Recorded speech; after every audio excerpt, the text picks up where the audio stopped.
Hello, my name is Jeff Tremiolo. I'd like to talk about today, alive or dead. Seems kind of dramatic, alive or dead, but it's actually, let's say, growing or dead. You look outside, a plant is either growing or it's dead. That's unfortunately, I kind of look like people that way, and it's kind of was bad. And that's why there's a story to this. Story of my mother.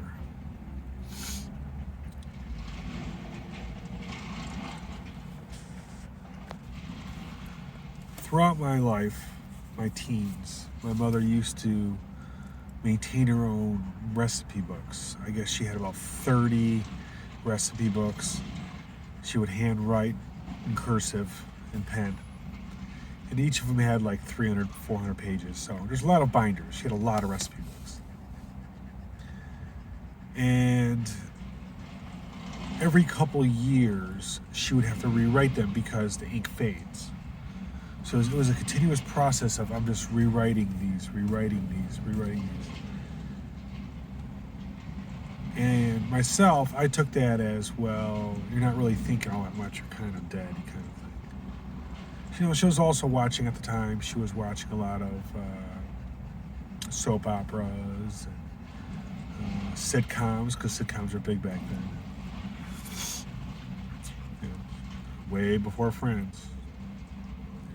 It was a long time. We're talking back in the 70s and 80s, and I hope that she's cooked every one of those recipes. Some of the recipes she actually got from, like on the back of a chocolate chip box or a chocolate chip container, where they actually had, here's a recipe. So maybe she made it and she liked it. What I found out though was a lot of things she actually wouldn't make because we would eat them. We were kids, so we would never have chocolate chip cookies in the house, even though she had like 30 recipes for it. We would never have chocolate chip cookies because the kids would eat them. Instead, we had maple walnut something, which the kids, we hated. But she liked it. Interesting. But it's actually, none of this is about that. So my mom would go over and copy these recipe books, and over the years, I come to look at that as, well, you're bored. You know, your life's going nowhere. You have kids, you know. You don't have any social life because you spent all her life at home watching TV. And for the record, she actually worked third shift as a night auditor. So she would come in at 7, 8 o'clock in the morning, hand the keys off to my dad, my stepdad, or actually my adopted dad, and usually a couple packs of cigarettes, and he would jump in the car and take off to go to work. So there was like a changeover for the kids. So, and literally that's all she would do is get the kids on a bus and basically at that point, go to sleep. And she'd usually wake up about 2, 3-ish in the afternoon and do whatever she's doing. Her daily routine.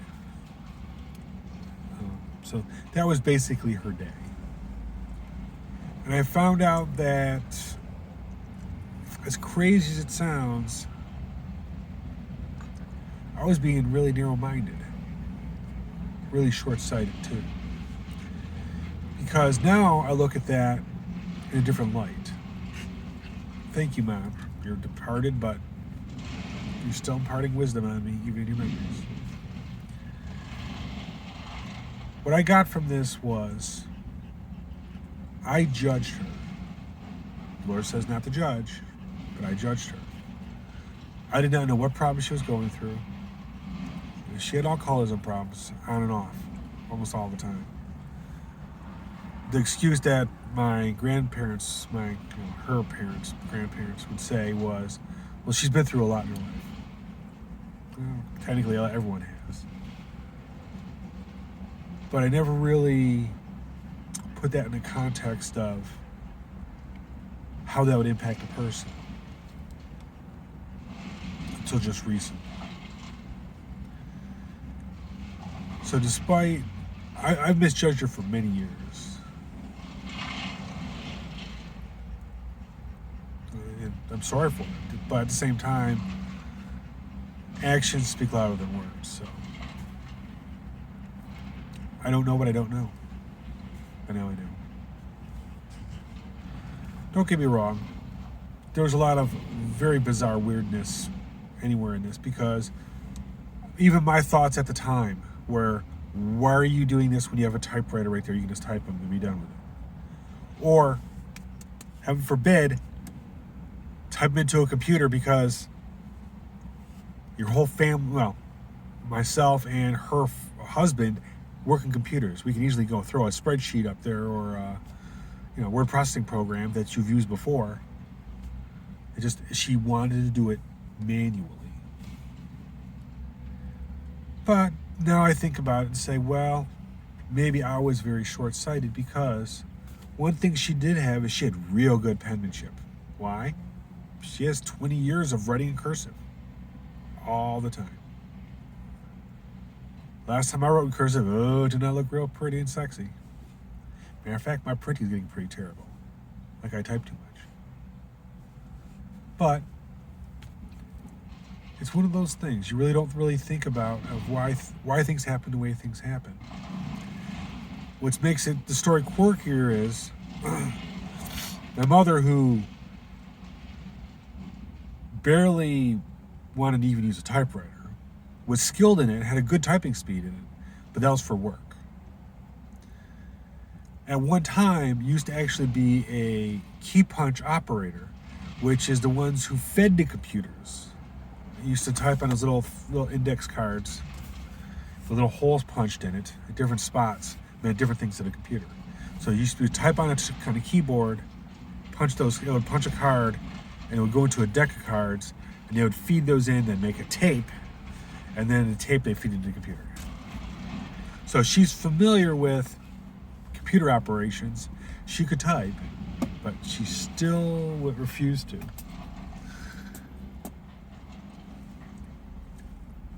And what's really weird is actually there was no history of senility or anything that would involve memory problems, why she would want to keep doing the cursive. I don't know.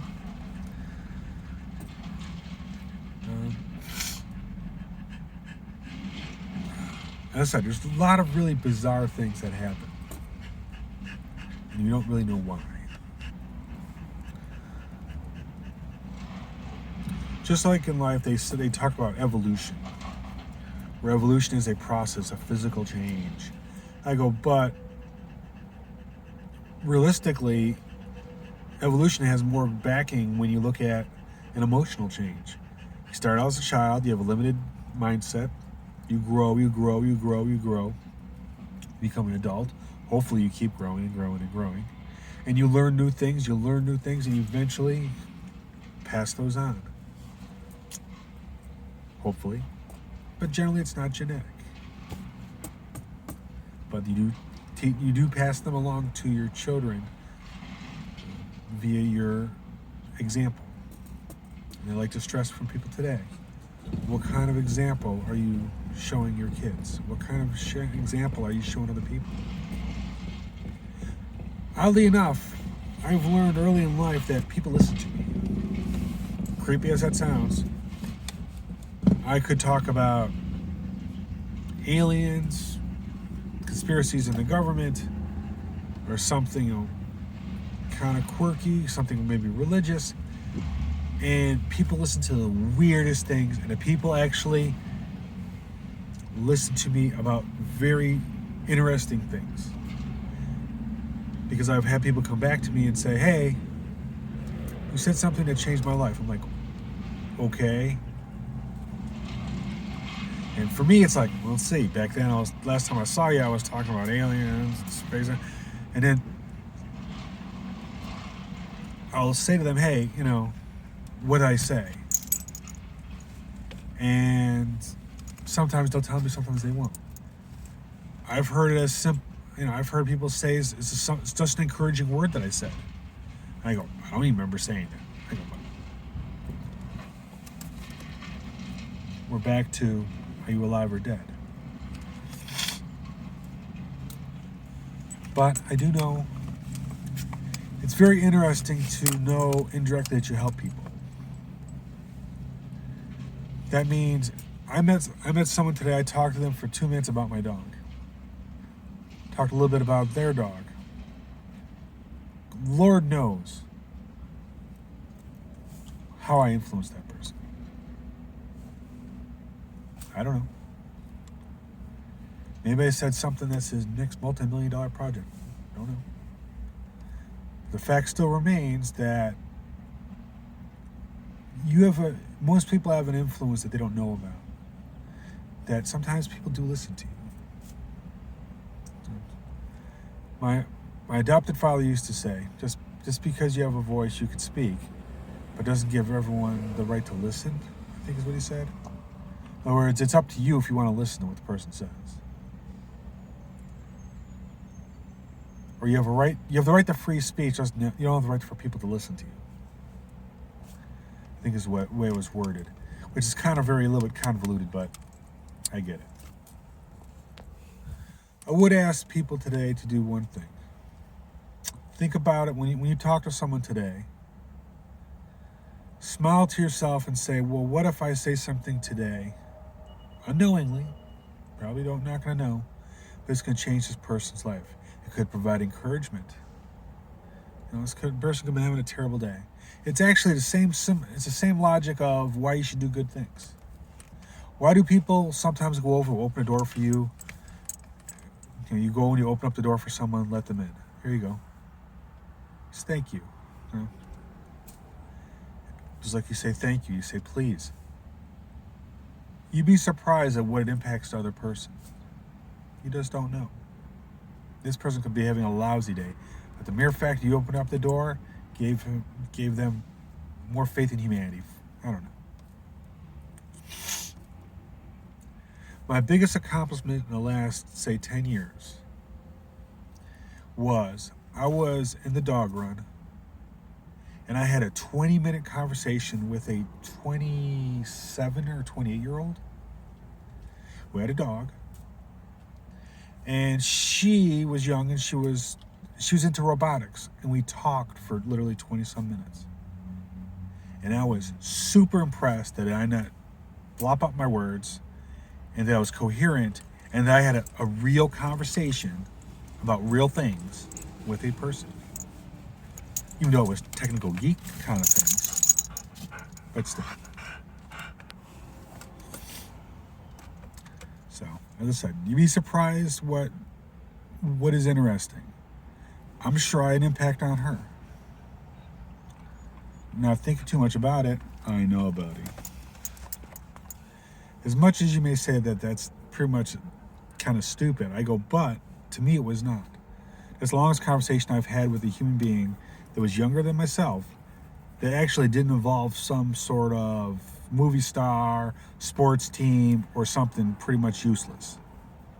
I was actually impressed that someone that young actually cared about their career. Teenagers generally do not care about their career. I'm just saying, it's just, we're going to work at Burger King until our lives are over.